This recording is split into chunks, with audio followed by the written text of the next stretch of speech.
Oui, ce serait sympa de juste dire votre prénom. Est-ce que c'est possible de dire son prénom? Parce qu'après, quand on fera la synthèse, sinon on va être paumé. Oui, bonjour à toutes et à tous. Bonjour Monsieur le maire, merci à vous de me permettre de libérer la parole. Je m'appelle Mehdi Medir, je suis lycéen donc, au lycée Henri IV à Béziers et je suis également représentant des lycéens de l'Académie de Montpellier, Conseil national de la vie lycéenne.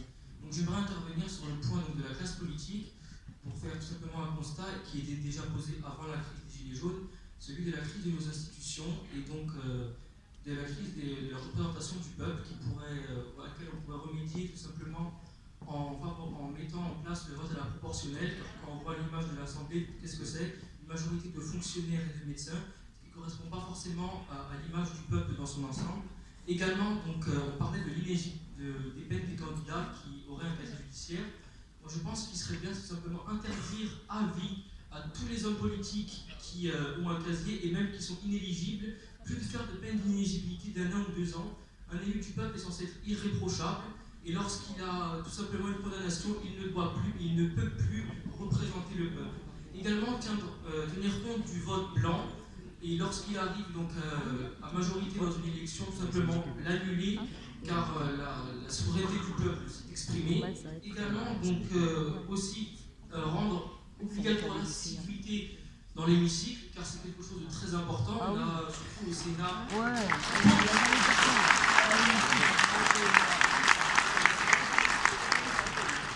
Merci beaucoup. Au Sénat, beaucoup de parlementaires qui sont très peu présents, et c'est donc quelque chose d'extrêmement grave. Un monsieur avait proposé donc la suppression du Sénat. Personnellement, je ne pense pas que c'est une bonne chose parce que le bicamérisme est très important. Par contre, supprimer le Sénat par une chambre qui serait peut-être tirée au hasard, où les représentants émaneraient directement du peuple, parce qu'il faut arrêter avec le scepticisme et la peur du peuple. Le peuple est compétent. Également, une dernière chose, on avait parlé de la baisse du nombre de parlementaires. Je ne pense pas que ce serait une bonne chose forcément de les baisser, car le souci c'est qu'on reproche aux élus de ne pas être assez présents en circonscription et dans le terrain et recueillir l'avis des citoyens. Et le fait de baisser leur nombre, tout simplement, renforcerait le pouvoir de l'exécutif et baisserait donc celui du Parlement, qui est un contre-pouvoir très important. Merci à vous. Et vive la France, vive la République. Il est bon ce minot, hein? Il est bon ce minot. Je vais profiter, oui, on va le faire, je vais juste sur cette question, puisqu'on est revenu plusieurs fois sur les députés et tout, je vais juste donner la parole tout de suite en 30 secondes, mais après on passera au député qui a été classé, le premier député pour sa présence à l'hémicycle, et en l'occurrence la femme.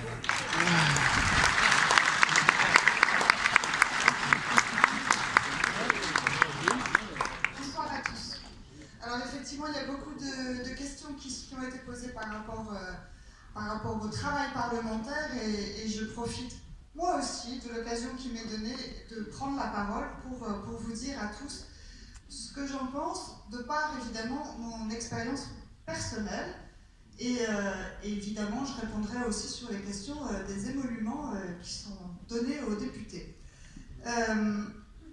D'abord, plus généralement, j'ai entendu que le vote blanc devait être reconnu. J'y suis favorable, effectivement. Mais je vous avoue, parce que je suis comme beaucoup d'entre vous, je n'ai pas de solution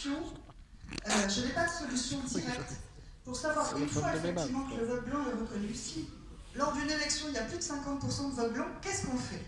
Parce que certains disent, s'il y a plus de 50% de vote blanc, eh bien, tous les candidats qui se sont présentés à l'élection doivent rentrer chez eux.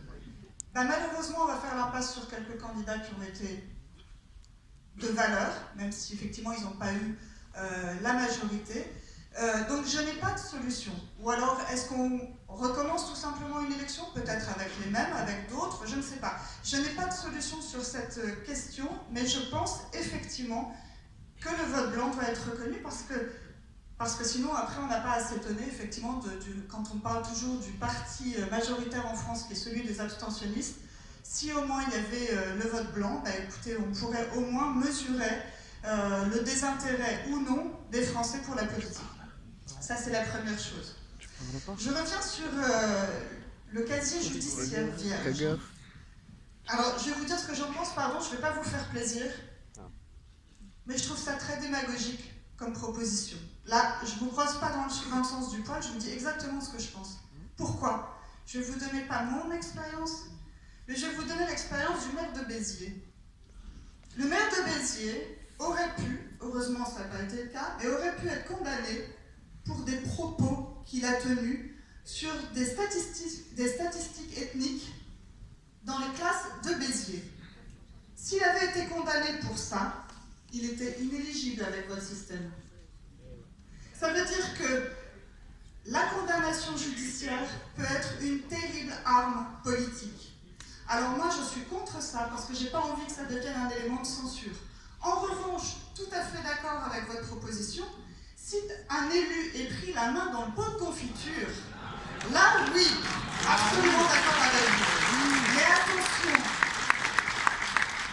attention, justement, à ne pas faire de démagogie et à ne pas faire du tous pourris, parce que c'est pas vrai, et que, effectivement, parfois, les condamnations judiciaires peuvent tomber juste pour censurer un adversaire politique.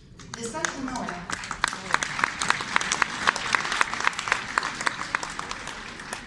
Donc, absolument d'accord avec vous sur le délit de fraude fiscale ou effectivement sur les conflits d'intérêts ou ce genre de choses. Ça, c'est pas excusable. Le politique doit être exemplaire en la matière et ça, c'est pas excusable. Absolument d'accord avec vous là-dessus.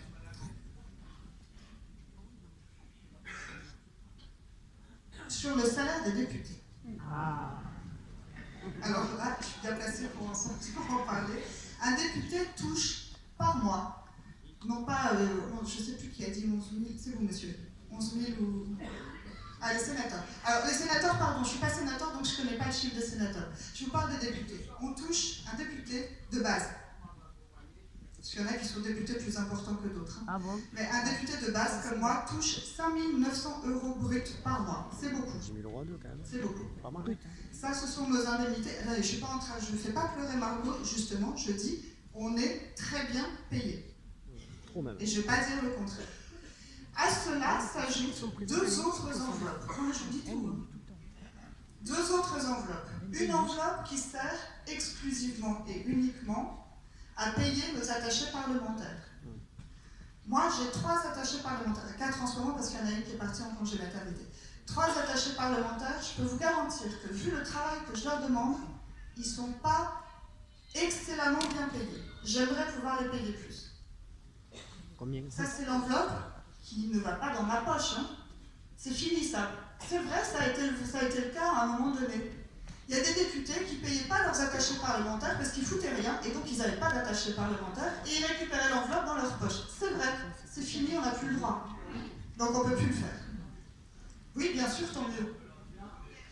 Écoutez, je vous donne le temps d'idée, c'est entre 7 500 et 8 000 € net par mois pour tout le monde. Oui, pour net. Je vous dis entre 7 500 et 8 000 € net pour la totalité des attachés parlementaires. Si vous voulez en avoir 5, vous pouvez en avoir 5. Si vous voulez en avoir 10, vous pouvez en avoir 10. Mais évidemment, vous devez faire avec l'enveloppe. Dernière enveloppe, effectivement, ce qu'on appelle les frais de représentation. Ça, contrairement à ce qui est dit... Ah, pardon, j'ai oublié. Je reviens sur les indemnités, les 5 900 € bruts. Évidemment, ils sont imposables. J'entends beaucoup dans les revendications des uns et des autres que les députés doivent payer des impôts sur leurs indemnités. Mais c'est le cas, on paie des impôts sur nos indemnités. La troisième enveloppe, qui est l'indemnité de frais de représentation, n'est qu'une avance de frais. Donc, on a une enveloppe, on paie nos frais. Par exemple, moi je suis beaucoup à Paris parce que, comme Robert l'a dit, j'essaie d'être très présente dans l'hémicycle. Vous m'avez, pour certains, élu pour ça.